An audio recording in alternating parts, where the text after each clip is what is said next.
Okay, so regardless of what I said this morning, I guess MPB's ears were burning because when I got back to my house after doing a whole bunch of work on the lawn and then going with my future mother-in-law and my fiance out to go eat and to do a little bit of shopping, I noticed that I had a package from MPB, and in that package was my 18mm f2 XF from Fujifilm.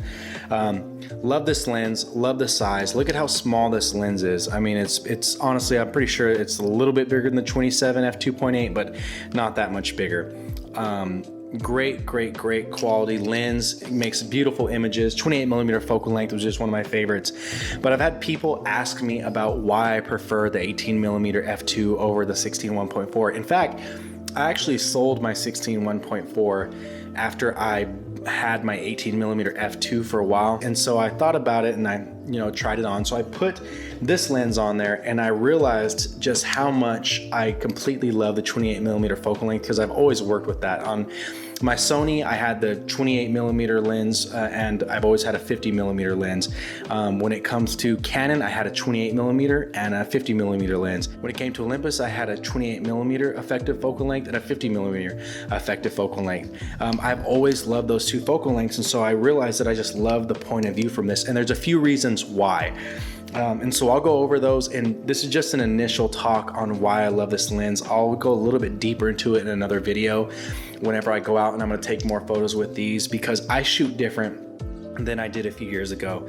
A few years ago, I shot to basically tell stories from a marketing point of view. I shot for other people. I shot for a company. I shot to basically show people that, hey, this is what I can do with my work. And I shot more from a portfolio standpoint. Now I shoot for me. I shoot because I want to. I shoot because I enjoy it. And I shoot because I feel like there's a story that I want to tell in my life, but maybe I'm not lucky and I'm not one of these people that can carry on these memories of people and these moments and these events for a long time once I get up older in age.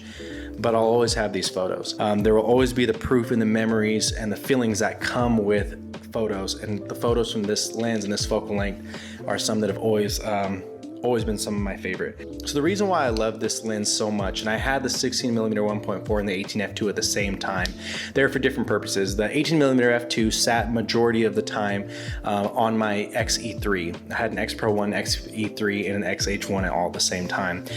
All because they had different sensors and because they did different things. So it sat majority of the time on XE3, and so I sold my 27 2.8 because I didn't need it because I had my new Pancake. And on my XH1, I really used my 16mm 1.4 on that majority of the time. But I noticed that even whenever I was shooting video with my 1.4, which is what I used it for to get some nice macro panning and smooth shots, that I didn't really enjoy it for photos. Which I love taking photos. I love taking photos of family, of friends, of events, and of landscapes, of things, anywhere whenever we're out walking around and about. The reason being is because I didn't like the distortion of it. It wasn't pleasing to the eye. When you take photos of people, it stretches them out and elongates them a little bit more than I would like, more than the 28mm. And yes, I know Fujifilm corrects that in post, or yes, I know you can correct it in post. I know Fujifilm edits their JPEGs in camera so that they can fix that kind of warping, but I noticed that it really accentuated the noses, the lips, the chins, and it just made them seem larger. And that's never something that I liked. Now on the 28mm, I felt like there was a little bit of that, but it wasn't so much and it wasn't as drastic. So when you compare the 18 f2 to the 16 1.4, it's just a difference between, do you want hyper distortion on people and things, or would you like just a little bit less distortion? And that's the thing that I had to come up with. Now people will tell you there's better image quality on the 16 1.4. It's sharper from edge to edge. You can focus really closely. The bokeh is really nice and amazing, but to get that bokeh, you have to get super close to your subject. And if you're getting super close to your subject, you're widening out your subject. And that's great for product photography. When you're getting super close to a subject like a person, it's not the same. And once again, I'm not a bokeh whore. So whenever it comes to having to be close to a subject and having a wide angle lens, I want the environment to be seen. So the 18mm f2 is better to that for me because it's that 28mm focal length that I've grown to love over the years. I love a 28mm focal length. I love telling the story. And at f2, I can shoot wide open on this, get a lot of light, and still get more of that background and more of the information of what's going on around my subject than in the 16 1.4. So my third reasoning for why I like the 18 f2 over the 16 1.4 is honestly size. I love the fact that this sits on my X Pro 3 and it would sit on my XH1 and it would sit on my XE3. So small. A lot smaller than the 1.4 16 millimeter from Fujifilm. And no offense to the 16 millimeter 1.4, no offense to that lens. It's got amazing glass, got amazing optic quality. That's why it has to be so big. But I didn't want just a gigantic big lens all the time. I didn't want to have to carry that around. I like the fact that this lens is small. I can pop it out, I can take a few photos. That's great to me. I like that. I don't need a gigantic lens. I want to keep my kit kind of small because me personally, what I love to shoot is this 18 f2. I will always love my 35 1.4, and I will always have an 85 or a 90 millimeter, whether it's the Viltrox 85 or the 90 millimeter f2 from Fujifilm. That covers everything I need for a wedding, for an engagement, for an elopement, for a portrait, for family shooting. That covers everything I need for every branch of everything, for landscape, for nature photography, for nighttime photography. I have everything I need in these lenses. And so having another big lens to add to that 90 f2, and honestly the 16 and the 35 were the two that I would carry around in a bag, and right now for me it'll be the 18 and the 35. No matter what, they'll come with me. I didn't want the extra weight, because even doing street photography and walking around and having a camera, one of my camera bags, or even doing just some vacation photography, I would leave the 16 at home. And rounding out the reason why it's a great lens, optic quality. This lens has amazing optic quality. I love the way this lens looks in the center throughout. I don't care that it's not as sharp through all the way. I don't care that there might be a little bit of ghosting, that if you zoom in, you'll see purple fringing and things like this, because fortunately, I know how to remove that in Capture One and in Lightroom.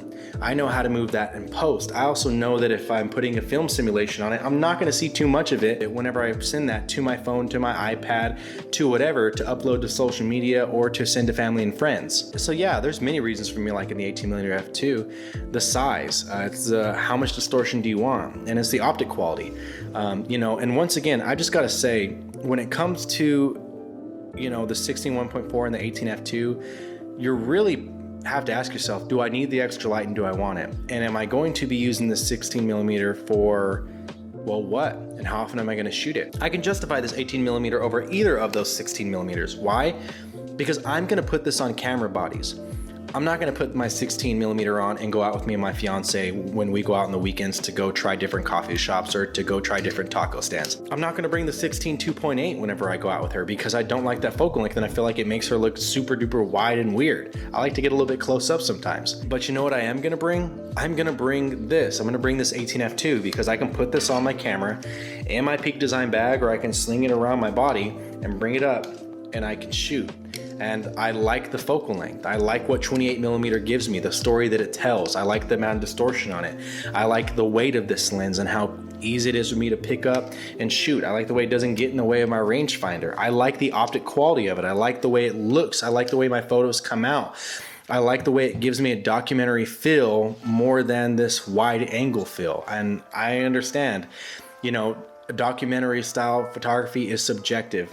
But to me, in my subjective opinion, 28 millimeter will always be the perfect documentary style camera. Will always be the perfect documentary style focal length. So yeah, those are just some of the few reasons, and quick off the top of my head, that I could think of, because I'm not gonna write a script and I don't write scripts on anything, of why I love this lens so much. It's just a great lens. And here's my thing is, people shit on lenses all the time because, oh, they're not that fast, which means they're not that professional. F2? That's ridiculous. Well, how does it do in video? Okay, well, you know, I shoot manual focus. Well, is it sharp throughout? What does it look like on a chart? Oh man, it's at 100%. It looks worse than this lens and this lens. Okay, well, are you blowing that photo up to 100%? Because I'm telling you right now, if you're having to crop in that much to your photos, did you mess up your composition? Did you get something in the background you shouldn't get or you can't remove in post? Did you fuck up? Is that why you had to do that? And that, I think, is the thing that, you know, let me go on a little tangent here. When you're zooming in that much and you're worried about, well, what is my optic quality if I want to zoom in 1 to 2 times? Okay, If you have to zoom in 1 to 2 times for a client to get the shot that they want, you fucked up because you didn't get the shot that they wanted. I'm sorry. Your composition wasn't right, or you didn't do the things that they asked you to do, or you didn't come up with the basically the lookbook and you didn't storyboard it the way that you needed to beforehand to be able to get them the shot that they were gonna appreciate. And I'm sorry. That's the plain and simple fact. If you are cropping 100, 200% into photos and you're selling that to clients, something happened where you messed up. Now every once in a while there's a time where it's like, oh, because you know what, I can use this for, no. You're gonna use it for 2 shots? Oh, I got a wide angle of my engaged couple, but I like this pose so much, I'm gonna do a tighter crop. Dude, take the shots you need to take. Take your time taking shots. Once again, that's why I love the X Pro 3, because it makes me take my time in between shots. I don't get to just chimp and look and make sure I'm shooting, I'm directing, I'm shooting, I'm moving. And listen, once again, I'm never going to take this lens and crop it into 200, 300%, 100% on my shot. Maybe a little bit to save the corners if I messed up and I have to auto rotate and balance my photo in Lightroom so it looks good. But I just don't understand who is cropping that much. Why are we cropping 200% into corners to tell us if a lens is great? Why are we doing that? Use the lens, rent the lenses you want to buy and go out there and make something with them. Rent them for a shoot, try it out, because guess what?